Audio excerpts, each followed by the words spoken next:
예, 오늘 디모데전서 6장입니다. 오늘 6장은 당시에 종들, 또 노예들에 대한 이야기가 앞부분에 좀 나왔어요. 그리고 이제 뒷부분에 가면 믿음의 선한 싸움을 싸우는 것이 어떤 것인가.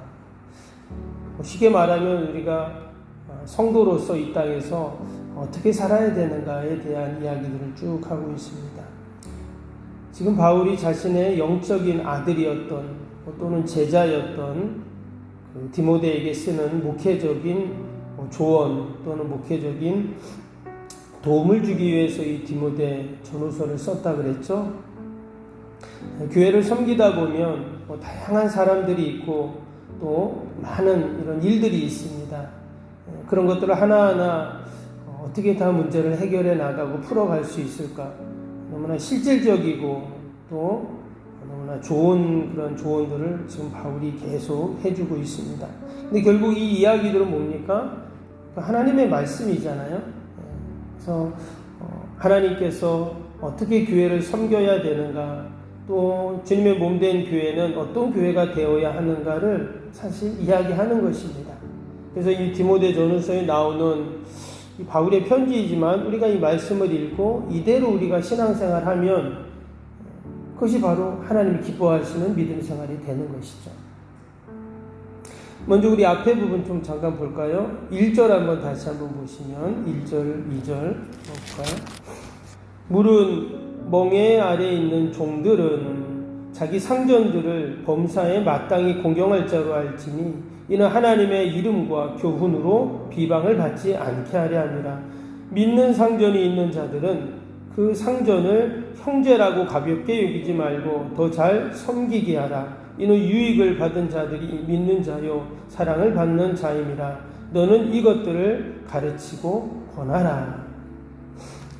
이 말의 내용이 어떤 내용이냐면 당시 복음을 듣고 교회에 온 사람들 중에 우리 5장에서는 과부들이 많았다 그랬어요. 근데 오늘 말씀 보니까 당시 노예들, 종들도 교회를 왔습니다. 당시는 신분사회였어요. 그런데 당연히 종도 노예도 교회에 올 수 있죠. 복음을 듣고 왔습니다. 그런데 시간이 지나면서 주인도 교회에 온 겁니다. 근데 누가 먼저 왔냐? 종이 먼저 왔어요. 그럼 종은 먼저 와서 교회가 어떤 것이고 복음이 뭐고 예수님이 누구고 알잖아요.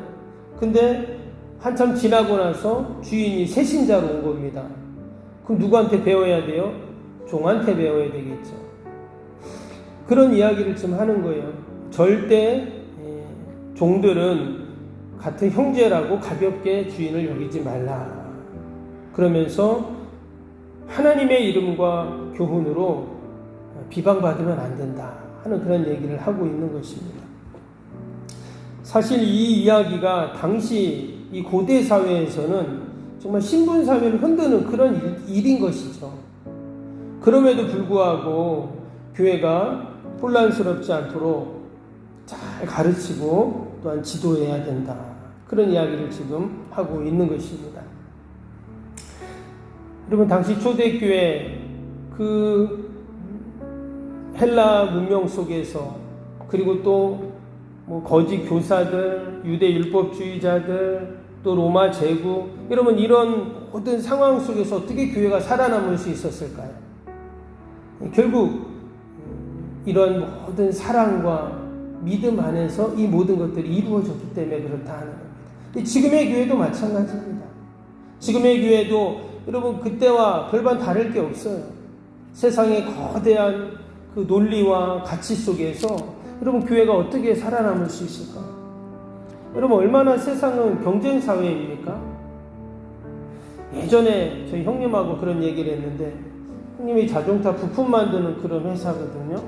근데 여러분 자동차 부품이 얼마나 많이 들어가요, 그렇죠? 근데 차 한 대를 딱 만들려면 그 부품 회사들이 그러니까 볼트 하나도 여러 회사들이 다 입찰을 한답니다. 그러면 이제 그 자동차 회사에서 한 업체를 딱 선정을 할 거 아니에요. 그럼 그 다른 업체들은 어때요? 다른 업체들은 다 빠지고 결국 하나 살아남는 거죠. 모든 부품이 다 그렇다는 거예요. 그러면서 야, 세상은 완전 전쟁이야, 전쟁. 그런 얘기 하더라고요.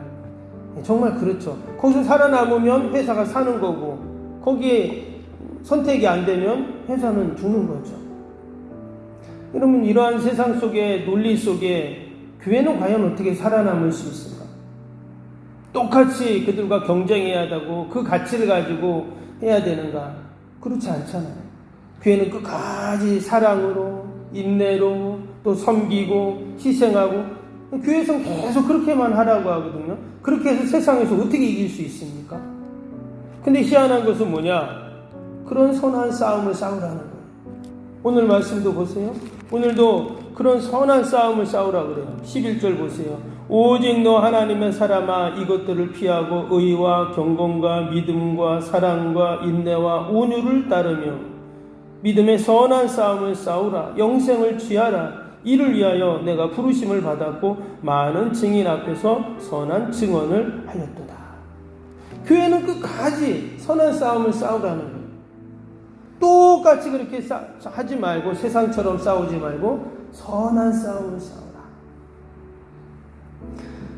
이렇게 우리는 끝까지 말씀을 붙잡고 또 하나님의 뜻을 붙잡고 우리가 이 땅에서 믿음의 선한 싸움을 싸워야 할 줄로 믿습니다.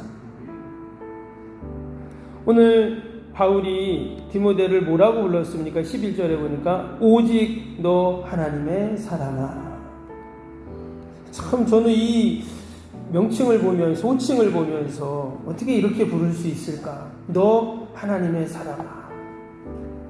여러분, 하나님께서 저와 여러분들을 부르실 때 너 하나님의 사람아, 여러분 이렇게 부르실 줄로 믿습니다. 아멘. 너 하나님의 사람아. 근데 성경을 보면 그렇게 부른 사람들이 있어요. 신명기 33장 1절에 보면 하나님이 모세를 부를 때 뭐라 그랬냐면 하나님의 사람 모세 이렇게 부르셨어요. 하나님의 사람 모세. 또 역대하 8장 14절에 보면 하나님의 사람 다윗 이렇게 불렀어요. 또 사무엘상 9장 6절에 보면 하나님의 사람이 있는데, 그건 이제 사무엘 선지자를 말하거든요. 그래서 성경에 보니까 하나님께서 정말 믿음의 사람들은 뭐라고 부르냐면 하나님의 사람 이렇게 부르시고. 여러분, 세상에 많은 호칭이 있지만 우리가 하나님의 사람이라고 불리는 것이 너무나 귀한 일이고 복된 일인 줄로 믿습니다. 하나님께서 우리 김옥지 권사님한테 하나님의 사람 권사님 이렇게 불러오는 거예요. 우리 장로님한테 하나님의 사람 우리 장로님 이렇게 불러보았어요. 얼마나 감사합니까? 너무나 귀한 호칭. 여기 지금 하나님의 사람이라는 말 속에는 분명한 소속이 있잖아요. 그렇죠? 내가 어디 소속되어 있는가? 하나님의 사람으로 내가 딱 소속이 되어 있는 거예요. 하나님의 자녀라는 말이고, 여러분 하나님의 사람은 어떤 일을 할까요? 하나님의 일을 하겠죠. 하나님이 기뻐하시는 일을 하는 겁니다. 무엇보다 하나님의 사람은요, 세상 사람과 하나님의 사람 구별이 되는 거죠. 그래서 우리가 오늘도 어떻게 사는가 하루를 나는 하나님의 사람으로 산다. 하나님의 일을 하고 있다. 또 하나님의 뜻을 받들고 있다. 라는 마음으로 우리가 오늘 하루도 여러분 승리하기를 축복합니다. 오늘 하나님의 사람이 하는 일이 뭔가 봤더니 11절 12절 다시 한번 보세요. 하나님이 하는 일이 뭔가? 오직 너 하나님의 사람아 이것들을 피하고, 이것들을 위에 나오는 쫙 이야기했던 것들입니다. 피하고 의와 경건과 믿음과 사랑과 인내와 온유를 따르며 믿음의 선한 싸움을 싸우라. 영생을 취하라. 이를 위하여 내가 부르심을 받았고 많은 증인 앞에서 선한 증언을 하였도다.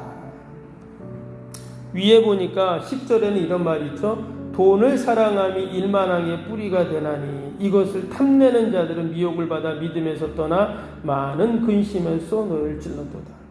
그러니까 하나님의 사람은 어떤 사람이냐? 돈을 사랑하지 않는 자겠죠. 또 위에 보면 뭐 교만을 피하라 이런 말도 나왔는데, 그러니까 하나님의 사람은 피할 것들이 있어요. 이런 것들을 좀 피해야 된다는 거예요. 또 따를 것이 있습니다. 뭐라 그랬어요? 의와 경건, 믿음, 사랑, 인내, 온유를 따르며 그랬죠. 딱 피하고 그 다음 뭔가를 따라가야 돼요. 그 다음 또 취하라. 선한 싸움을 뭐라고요? 싸워서 영생을 취하라. 또 꼭 가질 것이 있다. 이렇게 얘기를 합니다. 뭐 이해도 밑에 쭉 여러 가지 몇 가지 나오는데 중요한 것은 내가 오늘도 난 하나님의 사람이다 라는 나의 소속과 정체성을 잊지 말고 오늘도 우리가 하나님 말씀 또 붙잡고 또 승리하는 하나님의 사람이 되시기를 주님의 이름으로 축복합니다. 오늘도 우리 말씀 생각하면서 화요일 기도 함께 믿음으로 기도하겠습니다. 화요일 기도 기도하겠습니다. 시공과 관련한 모든 인허가 절차가 순조롭게 진행되게 하옵소서. 아멘. 건축기원과 설계 및 시공사 간의 원활한 소통이 이루어지게 하옵소서. 아멘. 공사기간 동안 날씨와 모든 환경을 주장하셔서 공정에 차질이 없게 하옵소서. 아멘. 지역 주민들에게 불편함을 끼치지 않는 안전한 공법으로 건축되게 하옵소서. 아멘. 착공부터 완공에 이르기까지 지역사회와 긴밀한 우호관계를 유지하게 하옵소서. 아멘. 건축사와 건설사, 시공사를 붙드시고 초심을 잃지 않고 잘 감당하게 하옵소서. 아멘. 공사기간 동안 안전사고나 불미스러운 일이 한 건도 발생하지 않게 하옵소서. 아멘. 성실하고 책임감 있는 감리로 건축의 시작과 끝이 완벽하게 진행되게 하옵소서. 아멘. 자재 품질 및 검수가 철저히 이루어지고 공사 일정이 지체되지 않게 하옵소서. 아멘. 최적의 공사기간과 공사비 절감을 위한 세밀한 업무가 이루어지게 하옵소서. 아멘. 꼼꼼한 업무로 불필요한 비용 발생을 원천적으로 차단하게 하옵소서. 아멘. 건축에 필요한 모든 재정이 시기적절하게 잘 채워지게 하옵소서. 아멘. 이 땅에 이르기까지 모든 건축 과정에 재정의 집행이 어려움 없게 하옵소서. 아멘. 헌금을 약정하고 드리는 성도들에게 복을 주셔서 간증이 넘치게 하옵소서. 아멘. 건축으로 인한 교회 사역이 위축되지 않도록 풍성한 재정으로 채워 주옵소서. 아멘. 예수님의 이름으로 기도합니다. 아멘. 사랑과 은혜가 충만하신 하나님 아버지, 하나님이 우리를 다 하나님의 사람으로 부르시는 줄로 믿습니다. 오늘도 우리가 피할 것, 또 따를 것, 취할 것 기억하게 하여 주시고 오늘도 말씀 붙잡고 하나님 늘 믿음으로 승리케 하여 주옵소서. 우리는 세상 사람과 구별된 하나님의 사람들입니다. 하나님의 일을 하는 사람들입니다. 하나님의 자녀로 인정받고 영원한 하나님의 나라를 상속받은 자들인 줄로 믿습니다. 오늘도 늘 하나님 우리 삶의 중심이 말씀 중심 하나님 중심이 되게 하여 주옵소서. 오늘도 하나님 귀한 새벽 기도하고 하나님께 부르짖고 간구하고 소망하는 모든 것들 하나님이 아시오니 하나님 다 들으시고 선하게 인도하여 주옵소서. 우리 힘으로 능력으로 할 수 없는 인생의 문제들이 있습니다. 하나님께서 풀어주시고 개입하여 주시고 선하게 인도하여 주옵소서. 하나님 합력하여 선을 이루시는 줄로 믿습니다. 늘 하나님 영광 돌리게 하여 주옵소서. 연약한 육신 붙잡고 병사인 환우들 돌봐주시고 어르신들 늘 강건하여 주의 전 출입하는데 어려움이 없게 하여 주옵소서. 우리 이처럼 감사하며 늘 주님 앞에 영광 돌리지만 아버지 어려움을 당한 우리 이웃들이 있습니다. 지진으로 전쟁으로 온갖 자연재해로 고통당하는 우리의 이웃들 하나님 불쌍히 여겨주시고 이 땅에 진정한 하나님의 나라와 평강이 임하게 하여 주옵소서. 오늘도 하나님 우리의 가정일터 자녀들 다 돌봐주시고 어둠의 영들 틈타지 않도록 보호하여 주옵소서. 감사하며 예수님의 이름으로 기도하옵나이다. 아멘. 하늘에 계신 우리 아버지의 이름을 거룩하게 하시며 아버지의 나라가 오게 하시며 아버지의 뜻이 하늘에서와 같이 땅에서도 이루어지게 하소서. 오늘 우리에게 일용할 양식을 주시고 우리가 우리에게 잘못한 사람을 용서하여 준 것 같이 우리 죄를 용서하여 주시고 우리를 시험에 빠지지 않게 하시고 악에서 구하소서. 나라와 권능과 영광이 영원히 아버지의 것입니다. 아멘.